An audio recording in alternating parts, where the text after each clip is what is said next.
ନମସ୍କାର।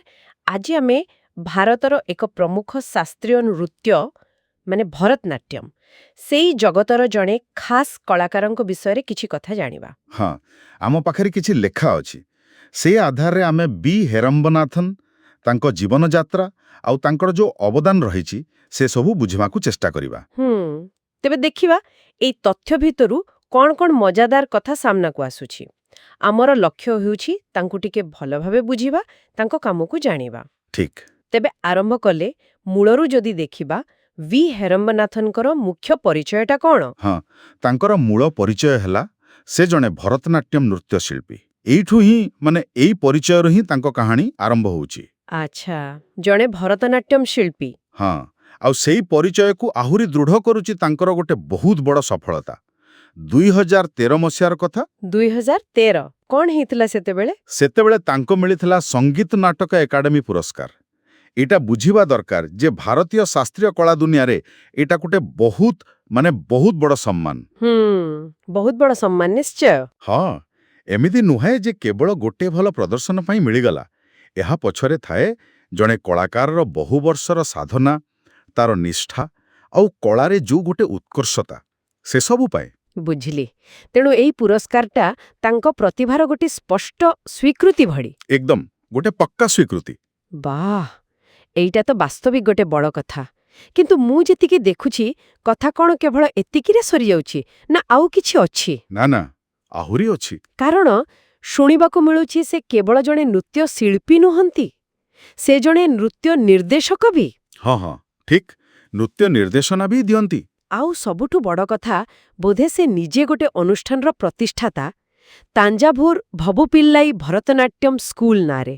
ଆଜ୍ଞା, ହଁ, ତାଞ୍ଜାଭୁର ଭବୁପିଲ୍ଲେ ଭରତନାଟ୍ୟମ୍ ସ୍କୁଲ। ନିଜେ ଏତେ ବଡ଼ ଶିଳ୍ପୀ ହେବା ସାଙ୍ଗକୁ ପୁଣି ନିର୍ଦ୍ଦେଶନା ଦେବା ଆଉ ଗୋଟେ ପୁରା ସ୍କୁଲ ଖୋଲି ଚଳେଇବା, ଏଇଟା ତ ଗୋଟେ ଅଲଗା ସ୍ତରର କାମ, ନୁହେଁ କି? ଏକଦମ ଠିକ୍ କହିଲେ। ଆଉ ଏଇ ସ୍କୁଲ ଖୋଲିବା ପଛରେ ନା ଗୋଟେ ବହୁତ ଗଭୀର କଥା ଅଛି ବୋଲି ମୁଁ ଭାବୁଛି। କେମିତି? କ'ଣ ସେ କଥା? ଦେଖନ୍ତୁ, ଯେତେବେଳେ ଜଣେ କଳାକାର ନିଜ ପ୍ରଦର୍ଶନରେ ତ ଶୀର୍ଷରେ ଥାଆନ୍ତି, କିନ୍ତୁ ତା ସହିତ ଶିକ୍ଷାଦାନ ଆଉ ଗୋଟେ ଅନୁଷ୍ଠାନ ଗଢ଼ିବା କାମରେ ଲାଗିପଡ଼ନ୍ତି, ସେତେବେଳେ ତାଙ୍କର କଳା ପ୍ରତି ଯୋଉ ପ୍ରତିବଦ୍ଧତା, ଯୋଉ କମିଟମେଣ୍ଟ, ସେଇଟା ବହୁତ ସ୍ପଷ୍ଟ ହୋଇଯାଏ। ହଁ, ସେଟା ଠିକ୍। ଏହା କ'ଣ ନା କେବଳ କିଛି ପିଲାଙ୍କୁ ନାଚ ଶିଖେଇବା କଥା ନୁହେଁ, ଏହା ଗୋଟେ ପରମ୍ପରାକୁ, ଗୋଟେ ନିର୍ଦ୍ଦିଷ୍ଟ ଶୈଳୀକୁ ଆଗାମୀ ପିଢ଼ି ପାଇଁ ସାଇତି ରଖିବାର ଗୋଟେ ଚେଷ୍ଟା। ଆଚ୍ଛା। ଖାଲି ନାଚିବା ନୁହେଁ, ନାଚକୁ ବଞ୍ଚେଇ ରଖିବା। ହଁ। କାରଣ ନୃତ୍ୟ ପ୍ରଦର୍ଶନ ତ ହୁଏତ କିଛି ସମୟ ପାଇଁ ରହେ ଲୋକଙ୍କ ମନରେ, କିନ୍ତୁ ଗୋଟେ ଅନୁଷ୍ଠାନ, ଗୋଟେ ସ୍କୁଲ, ଗୋଟେ ଧାରାକୁ ବଞ୍ଚେଇ ରଖିପାରେ ବହୁତ ଦିନ ଯାଏ। ବୁଝିଲି।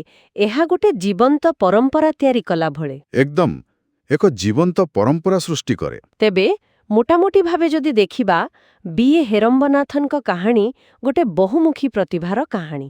ସେ ଜଣେ ସମ୍ମାନଜନକ ପୁରସ୍କାର ପାଇଥିବା ଭରତନାଟ୍ୟମ୍ ଶିଳ୍ପୀ, ହଁ, ଜଣେ ଦକ୍ଷ ନୃତ୍ୟ ନିର୍ଦ୍ଦେଶକ, ହୁଁ, ଆଉ ତା ସହିତ ଭବିଷ୍ୟତ ପାଇଁ କଳାକାର ଗଢ଼ୁଥିବା ଗୋଟେ ପୁରା ଅନୁଷ୍ଠାନର ସ୍ଥାପକ ବି। ଠିକ୍ କହିଲେ।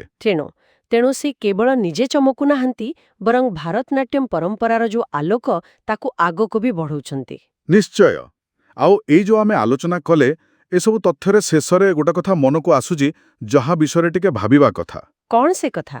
ଯେ ଜଣେ କଳାକାର ନିଜ କଳାକୁ, ନିଜର ଦକ୍ଷତାକୁ କେମିତି ସବୁଦିନ ପାଇଁ ବଞ୍ଚେଇ ରଖେ।